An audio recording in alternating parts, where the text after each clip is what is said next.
ஒரு மனநிறைவான ஒரு நிகழ்ச்சி இது. நான் தமிழின் ஐயா அவர்களை பற்றி ஏற்கனவே ஒரு மணி நேரம் பேச வேண்டும் என்று நான் திட்டமிட்டிருக்கிறேன். ஆனால் நான் மட்டும் பேசிக் கொண்டிருப்பேன், எல்லோரும் சாப்பிட்டுக் கொண்டிருப்பேன். சுருக்கமாக சொல்ல வேண்டும்.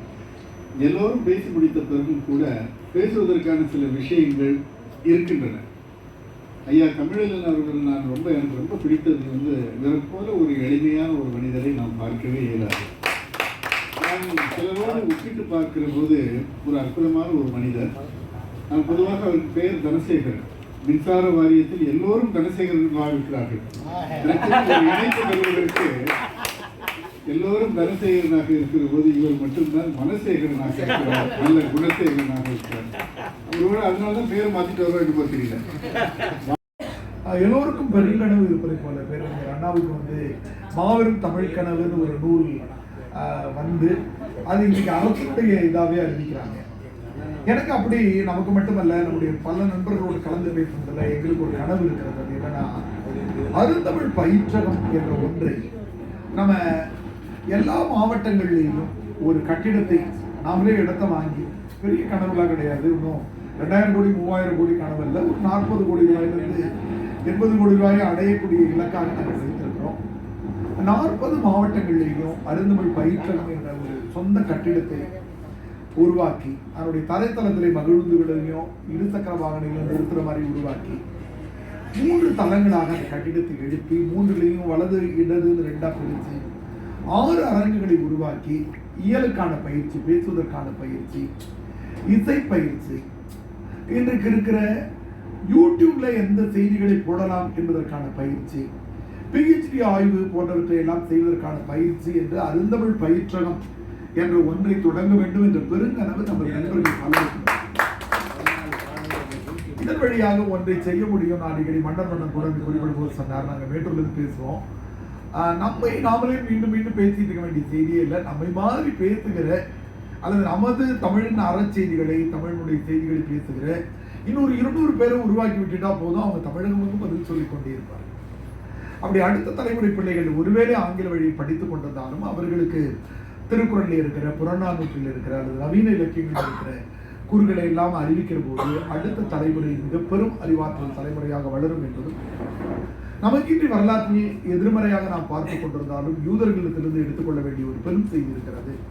நாடற்றவர்களாக மாறிப்போன அவர்கள் 30 பேர் 50 பேர்களாக இருந்தாலும் தங்களது மொழியை குறித்து விட்டுக் கொடுக்காமல், தங்களது பண்பாட்டை விட்டுக் கொடுக்காமல் இருந்தார்கள் என்பதும், நமது கூகுளில் போய் தேடி பார்த்தோம்னா நோபல் பரிசு பெற்றவர்களில் அதிகம் யூதர்கள் இருக்கிறார்கள் என்பதை போல தமிழ் சமூகத்தினுடைய கீழடி ஆய்வுகளும் நம்முடைய மரபியல் அறிவுகளும் மிகச் சிறந்தவை என்பது மீண்டும் மீண்டும் மெய்ப்பிக்கப்பட்டுக் கொண்டிருக்கின்றன.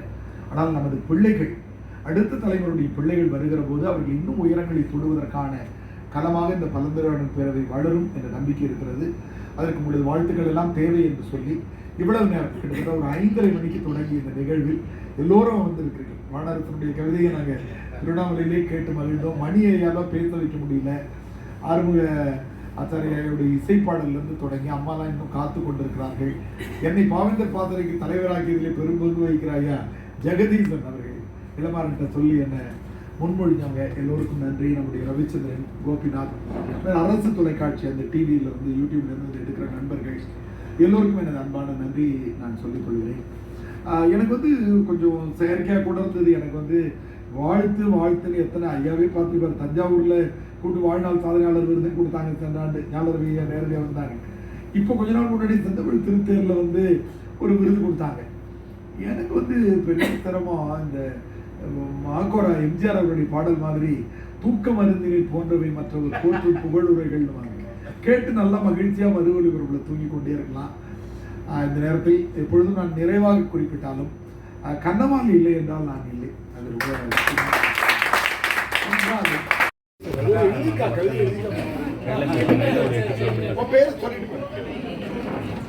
சிற்பிக்குள் இருக்கும் முத்துக்கள் எவ்வாறு அச்சிற்பியை பாதுகாக்கிறதோ அதுபோல் தமிழை பாதுகாத்துக் கொண்டிருக்கும் சான்றோர்களுக்கு என் இனிய மாலை வணக்கத்தை தெரிவித்துக் கொள்கிறேன். என் பேர் பூர்ணிமா. நான் இப்போ IAS தான் படிச்சுட்டு இருக்கேன். எனக்கும் ஐயாவுக்கான அந்த நட்பு வந்து தொடங்கி இந்த மாசத்தோட 5வது திங்கள் வந்து நடைபெற்று கொண்டிருக்கிறது. ஐயாவை பத்தி சொல்லணும் அப்படின்னா தினமும் 6 மணிக்கு எங்களுக்கு கிளாஸ். தினமும் வந்துட்டு ஒவ்வொரு நாளும் அந்த நாள் வந்து அந்த எடுக்கிற சப்ஜெக்டோட வந்துட்டு லைஃப்பை வந்து எப்படி ரிலவெண்ட் பண்ணி இருக்கணும் அப்படிங்கிற மாதிரிலாம் நிறைய எக்ஸ்பிளைன் பண்ணுவார். அது வந்து நம்ம தேர்வுக்கு மட்டும் உபயோகிச்சு மார்க் வாங்குறது மட்டும் இல்லாமல் அதை வந்து வாழ்க்கையில் நாங்கள் பயன்படுத்துகிற முறையில் இருக்கும்.